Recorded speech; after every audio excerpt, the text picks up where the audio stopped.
कैसे हैं आप सभी लोग? आई होप सारे लोग बढ़िया और मज़े में होंगे। चलिए, हम लोग वैल्यूएशन ऑफ गुडविल की सीरीज में चल रहे थे और जहाँ पर हमारा सुपर प्रॉफिट मेथड चल रहा था। सुपर प्रॉफिट मेथड हमने सिंपल जब होते हैं क्वेश्चन वो कर लिए। आज हम करने वाले हैं सुपर प्रॉफिट मेथड से ही क्वेश्चन सॉल्व होंगे, but with adjustment. Some adjustment रहेंगे जो हमने एडजस्टमेंट एवरेज प्रॉफिट मेथड के टाइम पे सीखे थे, वही एडजस्टमेंट यहाँ भी हैं, बट कुछ एक आधो नए एडजस्टमेंट हैं, उनके ऊपर आज हम लोग बात करने वाले हैं। तो चलिए सेशन आज का चालू किया जाए।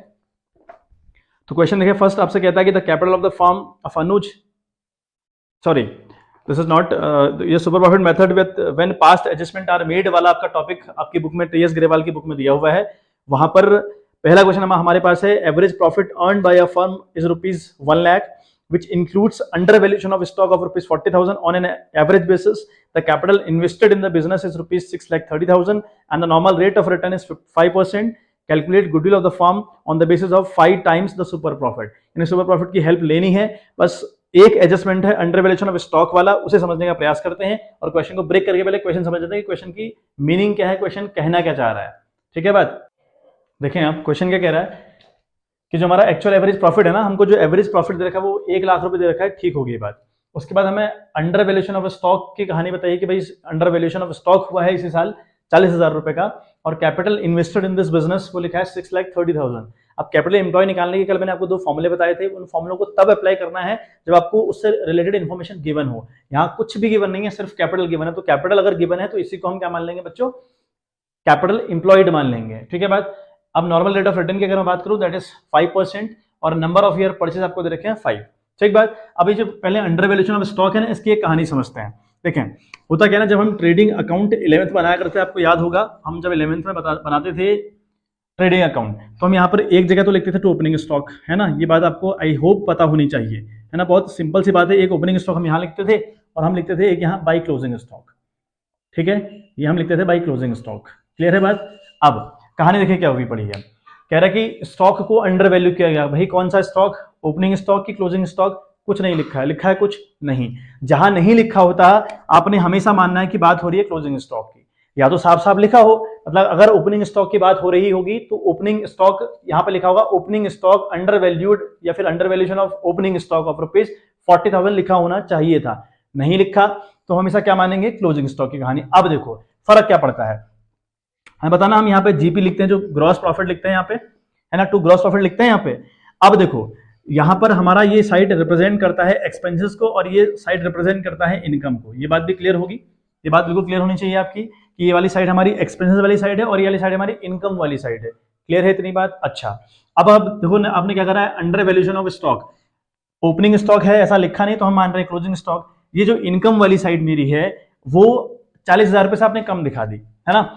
आपने यहां -40,000 रुपए कर दिया। अंडर वैल्यूएशन ऑफ स्टॉक का मतलब क्या हुआ? कम दिखाना। कम दिखाना हुआ अंडर वैल्यूएशन, और ओवर वैल्यूएशन हुआ ज्यादा दिखा देना। आपने क्या करा? क्लोजिंग स्टॉक को 40,000 रुपए से कम दिखाया, मतलब आपने अपनी इनकम को 40,000 रुपए से कम दिखाया। अब अगर आपकी इनकम कम हो जाए तो यहाँ ग्रॉस प्रॉफिट बढ़ेगा कि घटेगा? भाई घटेगा। क्लियर है बात? अगर आपकी इनकम कम हो जाए ना तो प्रॉफिट अपने आप कम होगा। होगा कि नहीं होगा? बिल्कुल सही बात है, होगा। तो अब अगर यहाँ पर आपने अंडर वैल्यूएशन ऑफ स्टॉक किया तो आपका जीपी घटा, यानी जो ग्रॉस प्रॉफिट है वो कम आया।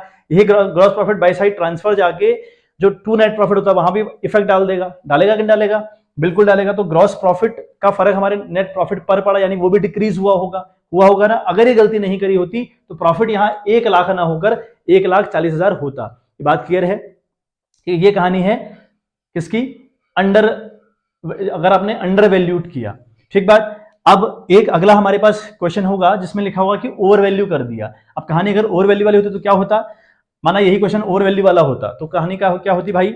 आपने अपनी जो इनकम साइड है वहां 40,000 को ज्यादा दिखा दिया था। ज्यादा अगर दिखा दोगे इनकम को तो आपका जीपी बढ़ जाएगा, यानी ग्रॉस प्रॉफिट बढ़ जाएगा। अगर ग्रॉस प्रॉफिट बढ़ेगा तो आपका प्रॉफिट भी बढ़ेगा, जो कि एक्चुअल नहीं है। तो जब भी आपका अंडर वैल्यूएशन लिखा हो तो आपने प्रॉफिट बढ़ाना होता है। ठीक है, क्योंकि अगर आपने इस 40,000 से इसको अंडर वैल्यू ना किया होता तो आपका प्रॉफिट 1 लाख की जगह 1,40,000 हुआ होता। ये बात समझ में आ रही है?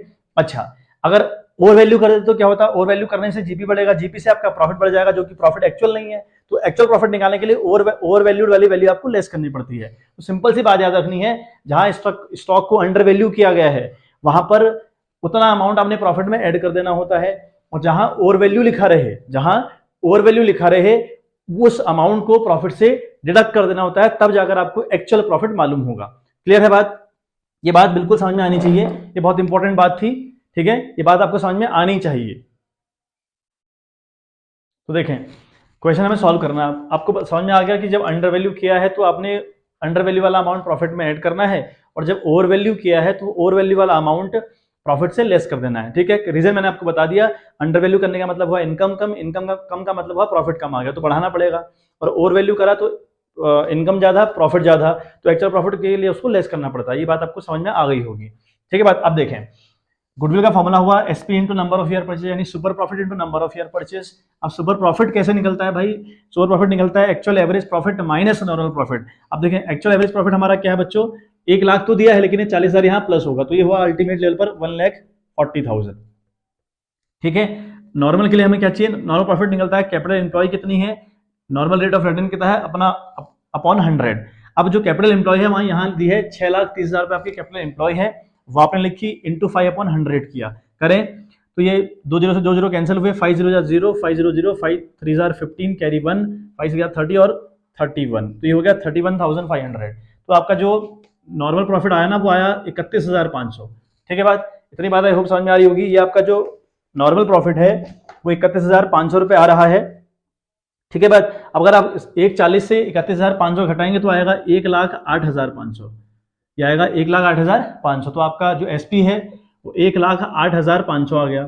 अब मल्टीप्लाई करें number of year purchase, number of year purchase आपको 5 दे रखा है भाई, मल्टीप्लाई कर लें इसे 5 से और देखें कितनी वैल्यू आ रही है। 1,08,500 को आप मल्टीप्लाई करेंगे 5 से तो आ रहा है 5,42,500, यह आ रहा है आपका 5,42,500। तो ये हमारा आंसर हो गया। यही हमसे क्वेश्चन ने पूछा था, बस यूनिक सी बात क्या थी, एक नई बात अंडर वैल्यूड लिखी थी, अदरवाइज मैं क्वेश्चन को लेता ही नहीं कर, यहाँ अंडर वैल्यू वाली कहानी नहीं होती।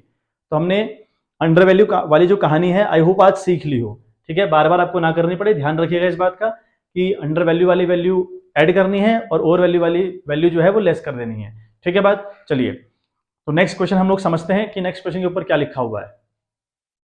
क्वेश्चन में देखो क्या लिखा हुआ है, लिखा है कि average profit earn by a firm is ₹7,50,000 with includes over valuation of stock of ₹30,000। यहाँ ओवर वैल्यू किया गया है on an average basis.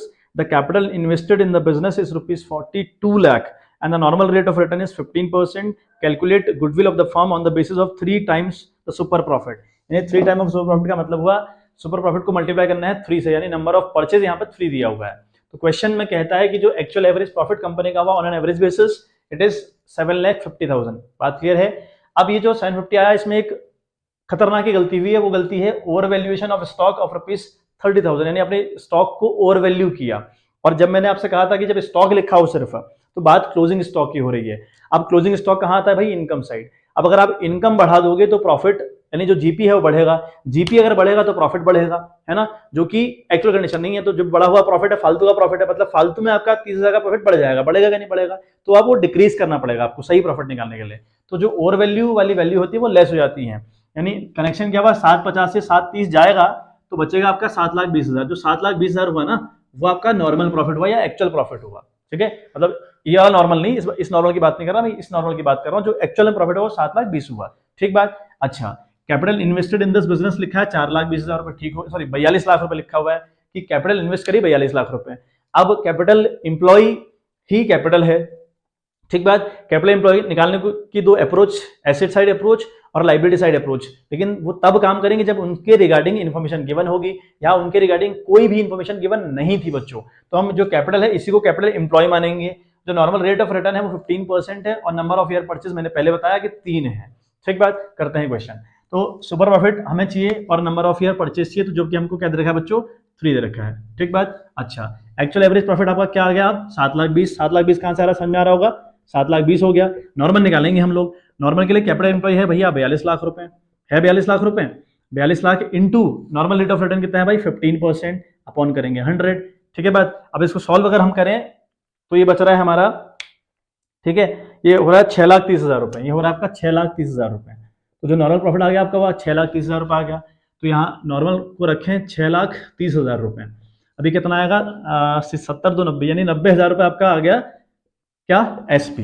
SP आ गया आपका 90,000 रुपये, ठीक हो गया। 90,000 को एसपी के आगे रख दें आप, तो 9 3 27, 27 ये हो गया, 1 2 3 4 0, 1 2 3 4, यानी 2,70,000 की गुडविल आपकी आ गई बच्चों। ठीक है, बहुत सिंपल सा क्वेश्चन था वो, समझने वाला पॉइंट वहां पर ओवर वैल्यूएशन और अंडर वैल्यूएशन वाले पॉइंट थे जो आपको समझा दिए गए, है ना। बस सिंपल सी बात याद रखनी है कि अगर अंडर वैल्यू करेंगे, अंडर वैल्यू करने का मतलब हुआ आप अपनी इनकम कम दिखा रहे हैं, और अगर इनकम कम दिखाएंगे तो प्रॉफिट कम आएगा, जो कि नहीं आना चाहिए था, तो वहां आपको बढ़ाना पड़ेगा। और जब ओवर वैल्यू आप कर देंगे तो वहां पर आपकी इनकम बढ़ जाएगी, अगर इनकम बढ़ेगी तो फिर जीपी बढ़ेगा, जीपी बढ़ेगा तो नेट प्रॉफिट बढ़ेगा, जो कि एक्चुअल नहीं है, तो फिर आप वहां आपको डिक्रीज करना पड़ता है। सिंपल सी बात इतनी सी याद रखनी है, ठीक है बात। चलिए हम लोग बात करते हैं ऑन द नेक्स्ट क्वेश्चन, जो कि आज का लास्ट क्वेश्चन होगा, है ना। इस एक्सरसाइज का लास्ट क्वेश्चन है super profit method with the past adjustment, जो टॉपिक है उस टॉपिक का थर्ड वाला क्वेश्चन हमारा लास्ट क्वेश्चन है। इसके बाद हम कल कैपिटलाइजेशन मेथड स्टार्ट करेंगे, ठीक है बात। 2 वीडियोस आपके पास और रहेंगी, एक कैपिटलाइजेशन मेथड आएगा सुपर प्रॉफिट वाला, और एक कैपिटलाइजेशन मेथड होगा एवरेज प्रॉफिट वाला। तो दोनों मेथड अपने आप में इंपॉर्टेंट हैं, उनके ऊपर हम लोग चर्चा करेंगे। तो 2 वीडियो आपके पास आखिरी और आएंगी इस चैप्टर के रिगार्डिंग, फिर हम अपना नया चैप्टर स्टार्ट करेंगे बच्चों, ठीक है बात। चलिए देखो क्वेश्चन समझे, क्वेश्चन में क्या लिखा है, आखिरी क्वेश्चन है आज का। Ayub and Amit are partners in a firm and they admit Jaspal into the partnership with effect from, WEF का मतलब होता है with effect from 1 April 2021। They agreed to value goodwill at 3 year purchase of super profit, यानी super profit की help लेनी है, और number of year purchase आपका 3 है ना। Which they decide to average profit of the last 5 years, the profit for the last 5 years were, क्योंकि हमें एक्चुअल एवरेज प्रॉफिट भी चाहिए कहीं ना कहीं, एसपी के लिए हमें actual average profit minus normal profit चाहिए। अब एक्चुअल एवरेज प्रॉफिट अगर दिया हो क्वेश्चन है बहुत बढ़िया, ना दिया हो तो हमें पता है भाई जितने साल का प्रॉफिट गिवन होगा उनको ऐड करेंगे, divide by number of year करेंगे, आ जाएगा हमारा। तो हमें 31 मार्च 2017 का प्रॉफिट दिया है 150, 31 मार्च 2018 का दिया है 180, 31 मार्च 2019 में लिखा है इसने 1 लाख रुपए, और आगे लिखता है ब्रैकेट में including abnormal loss of ₹1 lakh. फिर कहता है 31 मार्च 2020 की बात करता है, 2,60,000 लिखा हुआ है, और लिखा है इंक्लूडिंग एबनॉर्मल गेन यानी प्रॉफिट ऑफ ₹40,000। आगे बात करता है 31 मार्च 2021 की, जिसमें 2,40,000 का प्रॉफिट हमको गिवन है। आगे कहता है कि the firm has total assets of ₹20 lakh and outside liabilities of ₹5 lakh on that date, normal rate of return in similar business is 10%, calculate the value of goodwill. हमें गुडविल की वैल्यू बच्चों काउंट करनी है, ठीक बात। आई होप क्वेश्चन समझ आ गया होगा। एक बार ब्रेक करके मैं आपको समझाने का प्रयास करता हूँ कि क्वेश्चन कहता क्या है। देखें क्वेश्चन में जो मोटी मोटी इन्फॉर्मेशन दी है वो मैंने लिखी है। टोटल एसेट्स कंपनी की 20 लाख रुपए की हैं, और आउटसाइड लाइबिलिटीज कंपनी की 5 लाख रुपए की हैं, ठीक। अब ये क्यों दिया है, ये दिया है कैपिटल एम्प्लॉय के लिए। कैपिटल एम्प्लॉय की 3 चीजें देखो, या तो कैपिटल साफ साफ दी हो, वो आपकी कैपिटल एम्प्लॉय है ना, या कैपिटल दी हो और आपको एसेट साइड की कुछ अप्रोच जो कि फॉर्मूले के हिसाब से होती हैं, और कुछ लाइबिलिटी साइड की अप्रोच है वो गिवन हो, तब आप कैपिटल एम्प्लॉय वैसे निकालेंगे जैसे मैंने आपको कल फॉर्मूला बताया था, वो लिखा हो, समझा हो आपने, आई होप, है ना। उसके बाद बात करें, अब यहाँ पर 20 लाख की एसेट दे दी, 5 लाख की लाइबिलिटी। यहाँ पता है भाई एसेट्स में से लाइबिलिटीज लेस करने के बाद कैपिटल आती है ना, यानी 20 लाख से अगर हम 5 लाख लेस कर देंगे तो 15 लाख की कैपिटल आएगी। वही 15 लाख की जो कैपिटल हमारी आई है that will be called capital employ, तो 15 लाख रुपए की कैपिटल एम्प्लॉय बन जाएगी। क्लियर है बात। अच्छा बात करें नॉर्मल रेट ऑफ रिटर्न, आपको 10% दिया है, ठीक हो गई, कोई दिक्कत परेशानी नहीं है। नंबर ऑफ ईयर परचेज आपको 3 दे रखा है क्वेश्चन के अकॉर्डिंग। फिर हमें प्रॉफिट, एवरेज प्रॉफिट की बात करिए, क्योंकि हमें पता है भाई गुडविल का formula SP into number of year purchase होता है। और अगर हम बात करें ना एसपी की, जो सुपर प्रॉफिट है वो कैसे निकलता है, हम पता भाई एक्चुअल एवरेज प्रॉफिट में से माइनस करना पड़ता है नॉर्मल प्रॉफिट, यानी कहीं ना कहीं एक्चुअल एवरेज प्रॉफिट भी चाहिए। और एक क्वेश्चन में ज्यादातर आपको साफ साफ गिवन था, यहाँ साफ साफ गिवन नहीं है, यहाँ आपको एवरेज प्रॉफिट निकालना है। उसके लिए आपको 5 साल के प्रॉफिट दिए, 17, 18, 19, 20, 21 के आपको प्रॉफिट दिए हैं, ठीक है। 17 में दिया है 150, 18 में 180, 19 में 1 लाख, 20 में 2,60,000, 21 में 2,40,000 रुपए, ठीक बात। लेकिन ये जो 2019 है ना, मैं इसको रेड से मार्क कर रहा हूँ, 2019 है और जो 2020 है, यहाँ पर 2 एडजस्टमेंट है। उन एडजस्टमेंट के ऊपर भी हम लोग को बात करनी है। एडजस्टमेंट क्या है, 2019 का जो एडजस्टमेंट है वो कहता है that including abnormal loss of ₹1 lakh, यानी 2019 में हमको प्रॉफिट आया 1 लाख रुपए का आया, और वहां पर एक एबनॉर्मल लॉस भी था 1 लाख रुपए का। अब हमें पता है भाई जो एबनॉर्मल लॉस होती हैं उन्हें द्वारा हम प्लस करते हैं, ठीक बात। प्लस क्यों करते हैं, क्योंकि एबनॉर्मल जो चीजें हैं अगर वो हो जाए तो कंपनी का जो प्रॉफिट है वो डिक्रीज हो जाता है, जो कि एक्चुअल प्रॉफिट नहीं था, तो हम उसको सही प्रॉफिट जानने के लिए उसको दोबारा से प्लस करते हैं, ठीक है। तो मैंने यहाँ वर्किंग नोट में लिया ईयर, यहाँ लिया प्रॉफिट, है ना, यहाँ लिया एडजस्टेड प्रॉफिट। तो यहाँ पर क्या करूंगा मैं, 2019 में 2019 में जो प्रॉफिट था 1 लाख, उसमें 1 लाख प्लस कर दूंगा, ठीक है। ये बन जाएगा मेरा 2 लाख, ये बन जाएगा मेरा 2 लाख का प्रॉफिट, ठीक बात। अच्छा बात 2020 के रिगार्डिंग में करी है, तो 2020 में लिखा है कि इंक्लूडिंग एबनॉर्मल गेन ऑफ ₹40,000, यानी 2020 में एक एबनॉर्मल गेन हुआ था, और वो गेन 40,000 का होने से क्या हुआ होगा, प्रॉफिट बढ़ गया होगा, है ना, जबकि एक्चुअल प्रॉफिट थोड़ी है। 260 नहीं हुआ तो अगर 40,000 का फालतू का इनकम मेरे पास नहीं आती तो प्रॉफिट 260 होता ही नहीं। तो जो एबनॉर्मल गेन है उन्हें आप माइनस करिए सही प्रॉफिट जानने के लिए। तो हम यहाँ पे क्या कर देंगे बच्चों, -40,000 ये करेंगे तो हमारा एडजस्टेड प्रॉफिट निकल आएगा। 260 से अगर 40 चला गया तो ये आपका आया 2,20,000। ठीक है बात। अच्छा, उसके बाद जो आपका 21 है उसके रिगार्डिंग कोई एडजस्टमेंट तो है नहीं, 240 से रहेगा तो इसको 2,40,000 कर लें आप। ठीक है बात। चलिए ये बात समझ में आ गई होगी। 18 में कोई एडजस्टमेंट नहीं था तो 180 का 180 रहेगा। ठीक है, 180 कर लिया मैंने। चलिए 17 में 150 था, कोई एडजस्टमेंट नहीं है तो 150 ही रहेगा। ठीक है, ये आपका 150 ही रहेगा। टोटलिंग कर लें इसकी। अब टोटलिंग कितनी हो रही है, 150 180 है ना, 150 180 2 लाख 2,20,000 2,40,000, ये बन रहा है आपका 9,90,000।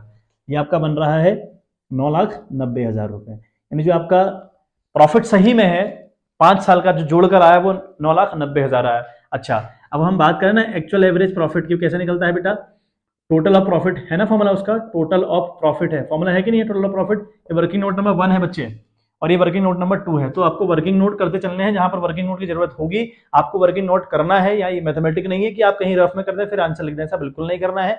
जहां पर वर्किंग नोट की जरूरत हो तो बताते चल रहा हूं आपको, आपने क्वेश्चन के नीचे सारा working note as it is छापना है। ठीक है, वो इंपॉर्टेंट हुआ क्योंकि इसके अपने मार्क्स हैं, नहीं करोगे तो मार्क्स कटेंगे आप लोग। ऐसा नहीं करना है, हमने मार्क्स क्यों काटने हैं। Total of profit upon number of years होता है, नंबर ऑफ ईयर्स मतलब कितने साल की आप बात कर रहे हो वो बात हम कर रहे हैं। तो देखें टोटल प्रॉफिट आया आपका 9,90,000 आया। नंबर ऑफ ईयर कितने हैं भाई आपके, 1 2 3 4 5, यानी 5 साल का एवरेज आपको निकालना है। तो 9,90,000 को अगर आप 5 से डिवाइड करेंगे बच्चों, ये बन रहा है आपका 1,98,000, ये बन रहा है आपका 1,98,000। ठीक है बात। तो कहानी ये है कि जो एक्चुअल एवरेज प्रॉफिट हमारा आया वो आया हमारा 1,98,000। ठीक, अब रहा एनपी हमारा। अब एनपी की बात करनी पड़ेगी, तो ये वर्किंग नोट एक बार इसका स्क्रीनशॉट ले लें, फिर हम आगे, मुझे जगह नहीं है मेरे पास तो मुझे वर्किंग नोट करने के लिए जगह चाहिए तो मैं मिटाऊंगा, है ना, मुझे कुछ रफ करना पड़ेगा। जो वर्किंग नोट मैं दोबारा से माइनस करूंगा जितना मैंने ये रफ करूंगा जो नीचे लिखा हुआ है, तो फिर एक बार आप स्क्रीनशॉट ले लें, समझ लें, जैसा भी आप कर रहे हो, जैसा भी आपको बेस्ट लगे वो आप अपने हिसाब से करिए। चलो बच्चे देखें, हाँ तो मुझे पता है भाई, अगर बात करें ना हम नॉर्मल प्रॉफिट की, तो नॉर्मल प्रॉफिट कैसे निकलता है हमें पता है भाई अच्छे से। नॉर्मल प्रॉफिट का मतलब क्या हुआ, नॉर्मल प्रॉफिट का मतलब हुआ कैपिटल एम्प्लॉय, चाहिए ना कैपिटल एम्प्लॉय, इसका मतलब हुआ कैपिटल एम्प्लॉयड हमको चाहिए, है ना, मल्टीप्लाई बाई NRR यानी normal rate of return upon 100 चाहिए। ठीक है, अब मेरे पास NRR तो है अपॉन 100 तो है ही है, लेकिन कैपिटल एम्प्लॉय नहीं है। तो कैपिटल एम्प्लॉय निकालने की यहाँ टेक्निक दी है कि भाई टोटल एसेट से आउटसाइड लाइबिलिटीज लेस कर दो, कैपिटल निकल आती है, वही आपकी कैपिटल एम्प्लॉय होगी। अब जो टोटल एसेट्स है मेरी, वो मेरी है 20 लाख रुपए की, है 20 लाख रुपए की, तो 20 लाख आपने यहाँ रखा, माइनस किया आपने 5 लाख, क्योंकि आउटसाइड लाइबिलिटी आपको दे रखी है 5 लाख रुपए की। ठीक बात। तो ये आ गई बच्चों 15 लाख रुपए। तो ये वर्किंग नोट नंबर 3 है। 15 लाख रुपए की आपकी क्या आ गई, कैपिटल एम्प्लॉय रखे आप। 15 लाख की आपने कैपिटल एम्प्लॉय रखी और मल्टीप्लाई किया। देखो नॉर्मल रेट ऑफ रिटर्न कितना है आपका, 10% है, तो आपने 10% किया। ठीक है, तो 0 से 0 कैंसिल, 0 से ये वाला 0 कैंसिल, तो बचा 2 2 4 यानी 1,50,000। भैया ये आपकी 1,50,000 रुपए। ठीक है बात, 15 आया और 4 0 आ गए। ठीक बात।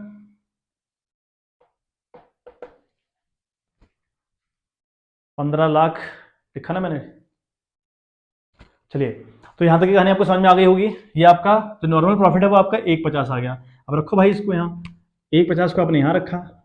ठीक है बात। अच्छा, जो 1,98 है उसमें से अगर आप 50,000 सॉरी 1,50,000 अगर लेस करेंगे तो बचेगा ये 50 और 40 है ना, तो 48 बच रहा है। 48,000 बचा, या नहीं बचा 48,000। तो जो 48,000 है ये आया आपका सुपर प्रॉफिट। अब आप 48,000 को मल्टीप्लाई करेंगे, भाई सुपर प्रॉफिट आपका 48,000 आया और नंबर ऑफ ईयर परचेज आपको देखो यहाँ दे रखा था 3 दिया हुआ है, नंबर ऑफ ईयर परचेज तो रखे हैं आप यहाँ पे। ठीक है, मल्टीप्लाई कर लें आप, तो 3,000 8 3 24 के 4 2 और 3 चक्को 12 2 14, तो यह आपका 1,44,000 रुपये आपकी गुडविल आ गई बच्चों। ठीक है बात, स्क्रीनशॉट एक बार ले लें आप, फिर आज का जो सेशन है वो समाप्त किया जाए। आज की कहानी पूरी हुई। ठीक है, छोटी सी वीडियो है, 19-20 मिनट की वीडियो बन रखी है, बहुत ज़्यादा लेंदी वीडियो भी नहीं है, और एक्सप्लेन किया है अच्छे से, समझाने की पूरी कोशिश करी है। आई होप आपको समझ में आ रहा हो, है ना, चीज़ें आपको क्लियर हो पा रही हों और वीडियोज़ आपके लिए हेल्पफुल हो पा रही हों। सबसे इंपॉर्टेंट तो है कि वीडियोज़ आपके लिए हेल्पफुल हों, है ना, मेन मुद्दा तो वही है कि आपको हेल्प हो पाए, क्योंकि ये वीडियोज़ अगर से आपको हेल्प नहीं कर रही तो फिर कोई फ़ायदा बनाने का है नहीं। तो होप, है ना, दुआ ऐसे भगवान से करूँगा कि आपको समझ आ रहा हो पूरा पूरा, और अगर नहीं आता है कोई चीज़, बात समझ में नहीं आती, आप कमेंट बॉक्स में कमेंट कर दीजिए, उसके रिगार्डिंग डिस्कस हम लोग कर लेंगे, उसमें कोई दिक्कत परेशानी नहीं है। तो चलिए आज के लिए इतना ही, और वीडियो में देखने के बाद लाइक और कमेंट जरूर करें, वीडियो को सर्कुलेट करें, चैनल को सब्सक्राइब करें, अपने दोस्तों के बीच थोड़ा वीडियो सर्कुलेट कर दें please, it's my request to you, है ना। मेरा भी बिल्कुल नया नया चैनल है और मोटिवेशन आप ही से आता है, आप ही हो मेरा मोटिवेशन का सोर्स, सिर्फ आप हो, है ना। अगर आप नहीं मोटिवेट करोगे शायद फिर वो काम करने का मन नहीं करता, फिर मरे मन से काम करने का वो आनंद नहीं है। तो चलिए मिलते हैं आपसे इन द नेक्स्ट वीडियो, तब तक के लिए bye bye, have a good day.